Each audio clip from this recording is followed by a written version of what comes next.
சொல்லுகிறேன், ஆதாம் பாவம் பண்ணின பொழுது ஆமென் சொல்றார், அவன் ஜீவனை இழந்தான். இந்த ஜீவன் யார் அப்படின்னா பரிசுத்த ஆவியானவர். எசேக்கியேல் வாசிக்கும் பொழுது வசனம் சொல்லுகிறது, என் ஆவி அவர்களுக்குள் பிரவேசிக்க பண்ணுவேன், அவர்கள் ஜீவன் பெறுவார்கள் என்று வசனம் சொல்லுகிறது.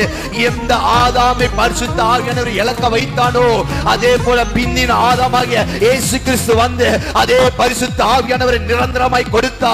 எந்த ஆமை சத்துரு, எந்த பிசாசானவர் ஆமை சோதர ஆதாமை விட்டு ஆமென் ஆவியானவரை பிரித்தானோ, ஆவியானவரை துக்கப்பட வைத்தானோ, இன்னைக்கு அதே ஆவியானவரை நமக்கு கொடுத்து ஆமென் அதே சத்துருவை, அதே பிசாச, அதே சாத்தானை மேற்கொள்ளுகிற அதிகாரத்தை அவர் நமக்கு கொடுத்திருக்கிறார். அந்த சாத்தான் மேல்தான் சகல அதிகாரத்தையும் கொடுத்திருக்கிறார். ஆமென்.